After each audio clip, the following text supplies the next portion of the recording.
When I became a fan of football just a few years ago, I did what a lot of new American football fans, or Americans who become fans of football do. I became a fan of the game in Europe.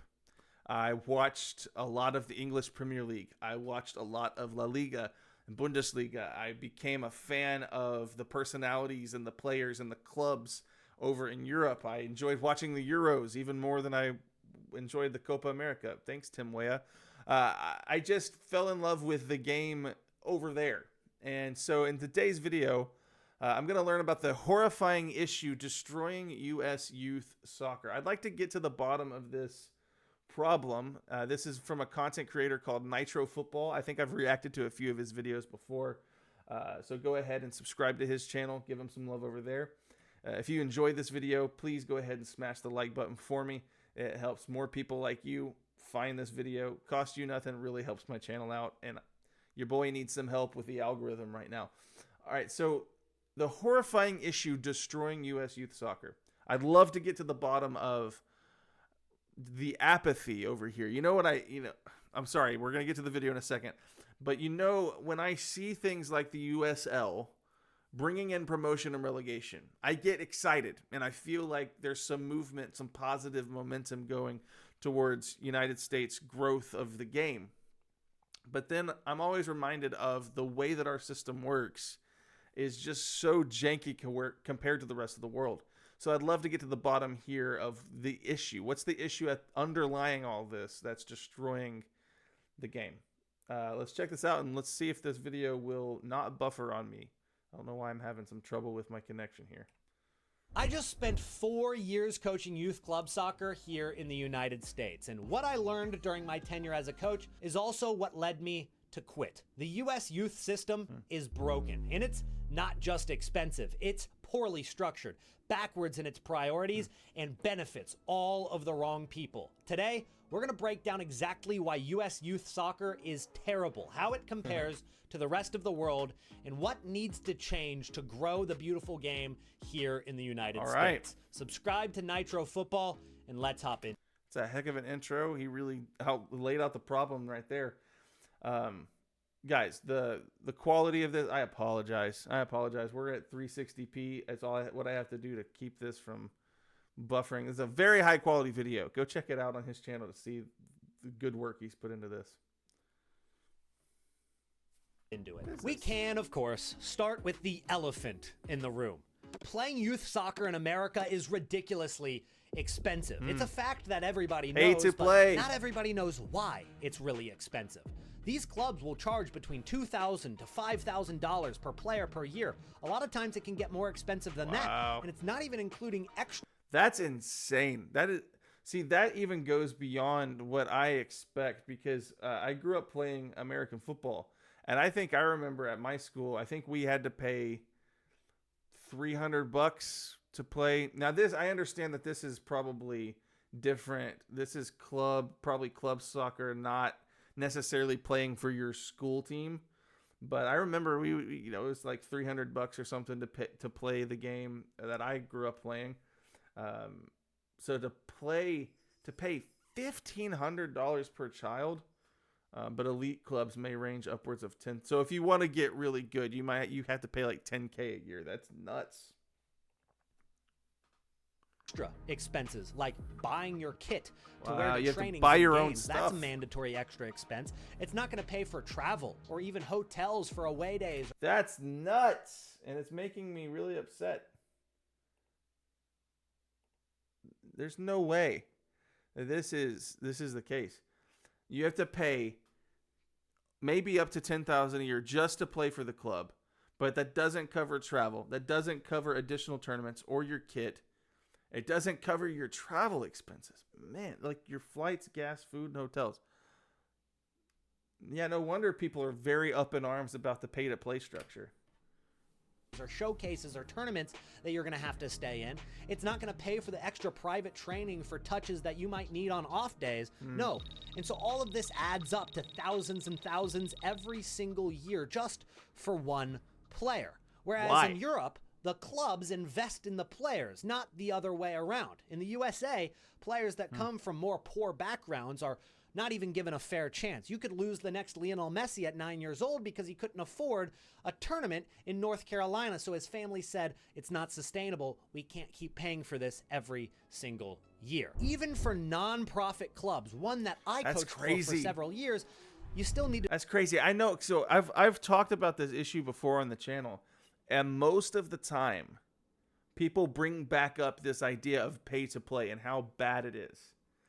And I knew that that's unusual, but I guess because I'm so used to you just have to pay to play sports, and I thought, it's minimal pay. I thought it's like, hey, you got to pay $300, for the year to play the game. You may have to buy some boots or cleats. You may have to buy some of that stuff, but basically you're in at $300. You can play. Even then, there are some kids that wouldn't be able to afford even paying that minimal price, and that's a thing that I have to think about. That there's some kids who don't get to play American football because their parents can't really afford to put up the money to get them to play, even for their school. But I didn't realize that the issue was this deep. So like $10,000 possibly, if you want your child to actually be a professional player someday. You want to develop that talent so they can make a career out of football. You're going to be spending thousands of dollars, and you're investing in the club instead of the club investing in the talent. And you could actually have amazing talent slip through the cracks. I never thought about this. And that's probably, with a country as big as we have, 330 million population,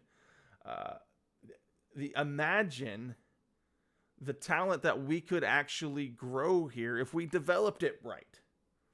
Like, we actually could have a great talent pool of talented young footballers right here in the United States. But because of this structure, we're not able to put those guys out on the field. Wow. I didn't know the problem was this. I did not know the problem was this deep. To charge about $1,500 per season just to cover expenses. You're going to have to pay for coaches, field rentals. You have to pay for referees, league registrations, tournament registrations, league fees. All of the above aren't free, and nobody else is going to pay for this free soccer. So how does it actually happen in Europe, but not in the USA? European clubs are far more incentivized to invest in their youth systems than here in the USA. Take Birmingham City, for example. If they were to get promoted into the Premier League, the TV rights, the deals, the revenue that they get for just playing in the Premier League is going to change that club significantly. They're going to be able to bring in better players, and they're going to have the money to do so as well. If they were to get relegated, lots of players would leave. They'd go to other clubs playing at higher levels, and they wouldn't have nearly as much revenue to bring in other players. In both of those scenarios, having homegrown players is important. Take Jude Bellingham, for example. This is a player that they did not need to buy for several $1 million from another club. Instead, they invested in him for 9 years at the youth level, brought him up to the top team at 16 years old, and then at 17 years old, he was playing good minutes for their top team. They didn't have to buy a center mid from elsewhere. Then at 18 years old, they sold him for 30 million euros to Borussia Dortmund. That 30 million euros is going to pay for that academy for years on end, and other players are going to get the opportunity to play. Got it. Great content. Really good video. I love it when a video actually pays off on some of these things. So I'm understanding it a little bit better now. So the club has to have the incentive to spend on the youth program. It's so simple, and I guess I've never just had it explained why the two systems are so different. Wow. So a lot of our youth development problem actually comes from the fact, all right, hang with me, guys. I am going to try to work through this. Part of our youth development problem in the United States is actually as a consequence or a result, direct result of our league structure problem. So if the USL can actually be successful in creating a system that is comparable to what's going on in Europe, and there can actually be money involved in it, so that these clubs can actually earn money. But even then, it doesn't necessarily have to be huge earning clubs, because you can put the time and effort into developing those youth academies without the pay-to-play structure, because you're developing talent for your club. And the club is then incentivized through the earnings that the club makes to pay more for youth development instead of having to buy expensive players. Yeah, that just makes so much sense that's what it does, because selling a high-powered player that you developed through your system is like it's like an investment bringing back a return for you. That's crazy. All right, I understand that a lot better now. If you agree or disagree, type it down in the comment section underneath this video. Let me know what you think. Play, develop, and not have to spend any money during that time. Now, there are some examples of this happening in the USA, like Cavan Sullivan, the 15-year-old wonder kid from Philadelphia Union, getting transferred to Manchester City for $5 million. Now, that's no chump change, especially for a 15-year-old transfer, but is that getting redistributed into the academy system like it would with Birmingham City and Jude Bellingham? No, because the franchise owners of MLS teams know that their team has no chance of getting relegated. 99% of other youth clubs in the area don't have a possible way to get into the MLS. The only way is to buy your way in, a franchise that costs like $500 million. It's not possible. So these clubs who have developed players from 5 years old up to 17 years old, they get their players poached by MLS teams, and then they sell them on to other teams or use them in their first team, when in reality, it was the other local youth team that had developed them, and they got nothing for it. They had no transfer fee, they got paid nothing for it, absolutely no incentive for these clubs to let those players go elsewhere. In fact, they're more incentivized to try to keep them around. Even if they're ready to become a professional, they might as well try to keep them around for another year or two, get a few $1,000s out of them, and they'll continue to win more games. It looks better for the club, but is it actually better for the player who it's supposed to be all about? Understanding that in Europe, clubs rise and fall based on performance, whereas in the USA, youth clubs rise and fall based on how many parents they can convince to enroll their kid in their club, you get why the cost is what it is. But that is only a symptom. The experience itself is terrible. This is the point in the video where you're going to see a shift in my demeanor as somebody who... It's like, okay, I'm going to make a mildly controversial statement. It's like the thing that has made the United States so successful, which is cutthroat capitalistic society, where everything is meritocracy. You earn based on your merit. It's like that very thing is what has made European soccer and other football leagues, it has made them just so much money, and has made it like the whole business structure can be, hey, let's focus on developing players, because we're going to benefit later on based on our performance. We're going to earn income based off of how good we are, and we're going to lose income based off of our performance. Like, that whole idea is why this is so successful.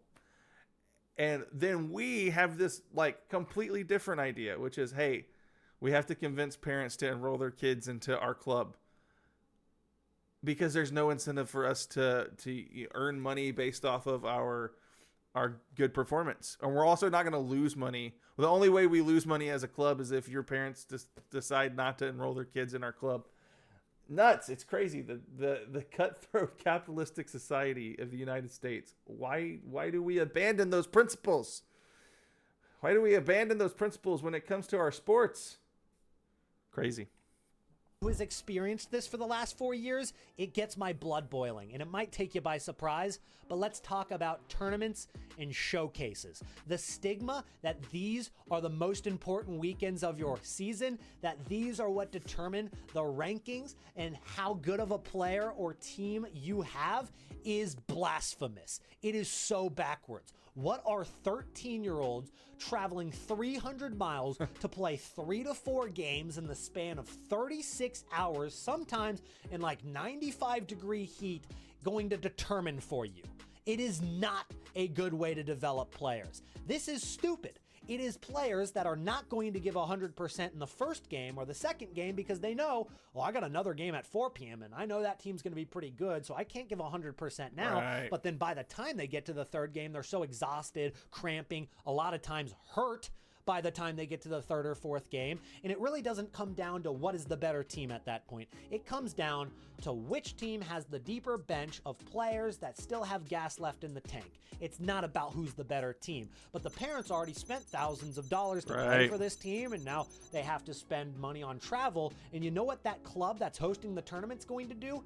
They're going to add a stay-to-play scam where they're going to force you to stay in sponsored hotels so that they can get a kickback. Does that help develop the players? What business model is nuts. this? If I was a parent in that same situation, I would probably also say, yeah, we might as well get our money's worth while we're here and play a few games rather than just play one. It's not the right way to develop players. The best way would be you spend the week training to prepare for the match on the weekend. You play the match on the weekend at a... Dude, I know I'm interrupting him mid-thought. This is just, it's so backwards. It's so screwed up, man. I didn't realize how messed up this situation actually is. Yeah. I mean, the United States will never actually be able to gain relevance in this sport if this doesn't change. We've got some good players. We've got a talented team. Somehow we've been able to manage to put together a team that's not the worst team, not the worst country. We don't have the worst national team of all the teams playing. But man, so much we could do. Like I just keep coming back to it. We have such a big country with a lot of athletes, a lot of young people who love to play. It is just so expensive. You have to basically come from a family who has enough income that they can provide for their family. They can have, a place to live, stay, good paying jobs, and be able to put an extra $5,000, $6,000, $7,000 of their yearly budget towards you playing for a club. And then also on top of that, they're going to have to make travel arrangements. Man, there's just so much money. Not everyone can do that. Man, it's crazy to me. I didn't think how bad that is. 100%. You give 100% because that's how you're going to play at the professional level. And a lot of times at these tournaments, they limit substitutions. You can't come back in the same half, or you have only moments to sub, or you can't come back in that same game. It only makes more injuries happen for these kids. They're trying to copy the Premier League system where they only play once a week. It makes sense. Yeah, you can only sub a few times in a game. If you're only going to play one game a week, it's not going to lead to so many injuries. And in fact, when the Premier League players have to play 2 games in a week too many times, they also complain about having to play too many matches. It's difficult, of course, because first of all, it's too many games. Yeah, so what do you think the 13-year-old who just played 280 minutes in a weekend should be saying? Yeah, they're getting exploited. They're not developing, they're exploiting them. But parents, you're not off the hook for everything. I think it's the idea that since they're paying for their kid to be there, they have a say in how the game should go, who should play more minutes, how the training session should go, when and where training should be. It is a lot. And a lot of times these parents who are already putting pressure on coaches then start putting pressure on players during matches. I've seen this. Who are screaming. I've seen this firsthand, even coaching American football. Like, I only coached one season of American football, and I drew up a lot of the plays. I was the offensive coordinator in the position that I was at. And so I drew up a lot of the plays. I kind of had some idea of like what we're trying to run, what offense we're trying to run here.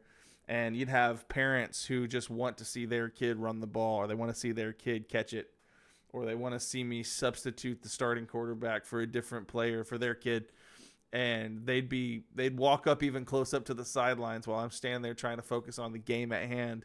And they'd be trying to tell me I need to run the ball more. Or I need to try to, they'd point out things on the defense, like almost like I couldn't see what the defense was trying to do, and try to coach me to how I got sick and tired of that stuff, man.